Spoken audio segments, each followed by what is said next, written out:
16 दिसंबर 1997 शिमला का मॉडर्न हिल स्कूल। हर साल जब बर्फ पड़ती तो इस स्कूल में छुट्टियां पड़ जाती और बच्चे अपने अपने घरों में चले जाते। इस साल राघव नाम का बच्चा अपने घर नहीं जा सका क्योंकि राघव के मम्मी पापा का डिवोर्स केस चल रहा होता है। इस वजह से वह उसे लेने नहीं आ पाते। वह स्कूल के वार्डन से बात करते हैं और उसे कहते हैं कि हमारे बेटे का ध्यान रखना। वार्डन उनको बोलता है कि हाँ कोई बात नहीं साहब, 10 दिन की बात है, फिर बच्चे छुट्टी काट के आ जाएंगे। तब तक मैं राघव का ध्यान रखूंगा और मेरी छोटी बेटी भी है, राघव उसके साथ खुश रहेगा। सभी पेरेंट्स अपने अपने बच्चों को लेने के लिए स्कूल आ जाते हैं और राघव देखता है कि उसके सभी दोस्त अपने अपने पेरेंट्स के साथ घर जा रहे होते हैं। राघव ये सब देखकर और भी बहुत ज्यादा मायूस हो जाता है। वह सोचता है कि मुझे कोई भी लेने नहीं आया। अकेला मायूस बैठा हुआ राघव। स्कूल का वार्डन राम बाबू राघव के पास आता है और उसे कहता है कि बेटा तुम्हारे पेरेंट्स नहीं आ रहे, तुम अब मेरे साथ रहोगे। यह बात सुन के राघव मायूस हो जाता है और वह राम बाबू के साथ उसके क्वार्टर में चला जाता है। राम बाबू राघव को अपने क्वार्टर में लेके आ जाता है। वहां पर उसकी मुलाकात राम बाबू की छोटी बेटी हीना से होती है। हीना और राघव दोनों एक दूसरे के बहुत अच्छे दोस्त बन जाते हैं और वह साथ में खेलते कूदते मस्ती करते राघव का भी मन लग जाता है। एक दिन राघव और हीना दोनों खेलते खेलते स्कूल के पीछे बनी कब्रिस्तान की तरफ चले जाते हैं। राम बाबू देखता है कि राघव और हीना कहीं दिखाई नहीं दे रहे। वह चिंतित होता है और उनको ढूंढना शुरू कर देता है। वह देखता है कि राघव और हीना कब्रिस्तान के बीच जाकर खेल रहे होते हैं।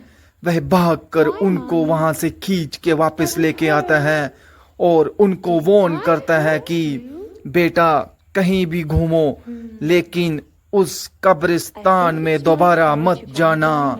राघव राम बाबू से पूछता है ऐसा क्यों अंकल?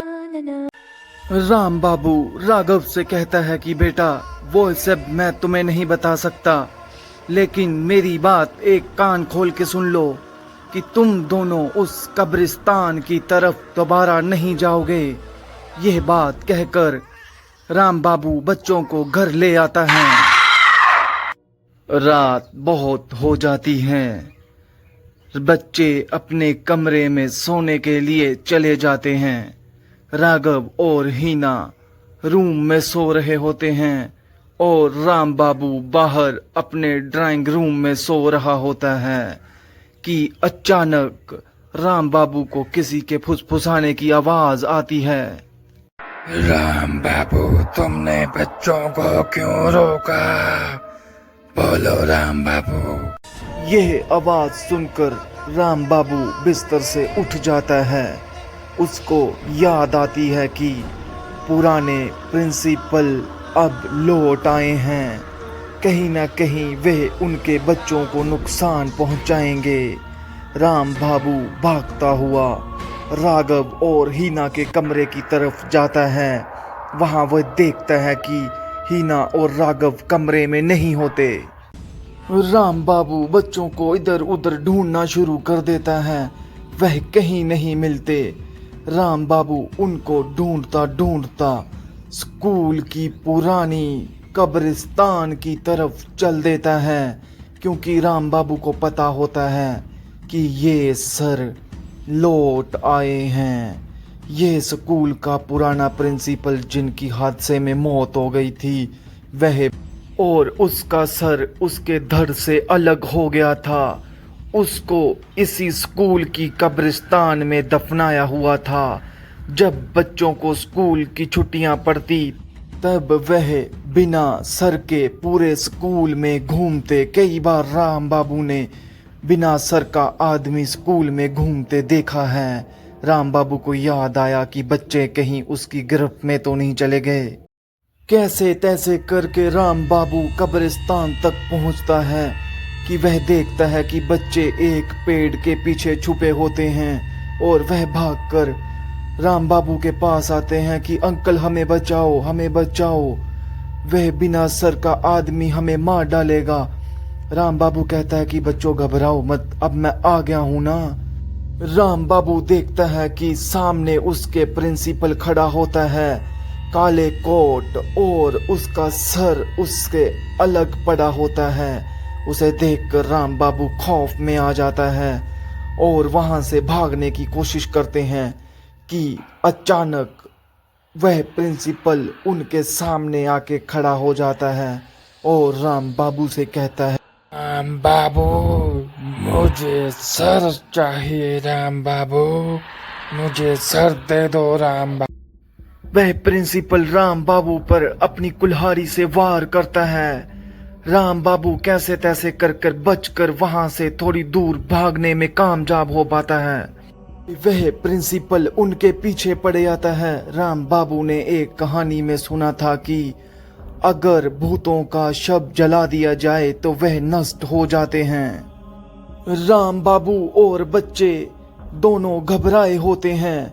राम बाबू बच्चों को सेफ जगह पर रखकर खुद लड़ने चला जाता है उस सरकटे भूत के साथ। राम बाबू पहले तो उसका शव ढूंढने की कोशिश करता है, कैसे तैसे करके उसका शव मिलता है। राम बाबू फिर उस शव को जला देता है। राम बाबू के जलाते ही उस भूत का शरीर नष्ट हो जाता है और राम बाबू और बच्चे बच जाते हैं। राम बाबू उनको लेकर अपने क्वार्टर में वापस आता है और बच्चों को कहता है कि बच्चों डरो मत, अब वह खत्म हो चुका है।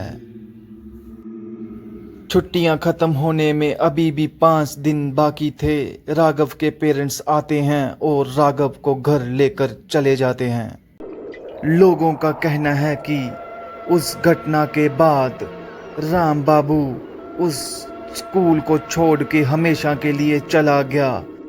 वहाँ के स्थानीय लोगों का कहना है कि राम बाबू ने उस प्रिंसिपल का धड़ तो जला दिया था, लेकिन उसका सर उसे नहीं मिला और वह उसको नहीं जला सका। आज भी जब सर्दियों की छुट्टियां पड़ती हैं तो वह प्रिंसिपल का सर पूरे स्कूल में घूमता है। आज भी उस प्रिंसिपल के सर ने पूरे इलाके में दहशत मचाई हुई है। आपको वीडियो कैसा लगा प्लीज़ कमेंट बॉक्स में बताएं। ऐसी ही रहस्यमयी वीडियो के लिए हमारे चैनल को सब्सक्राइब ज़रूर करें। मिलते हैं फिर और एक नए हॉरर एपिसोड में। धन्यवाद।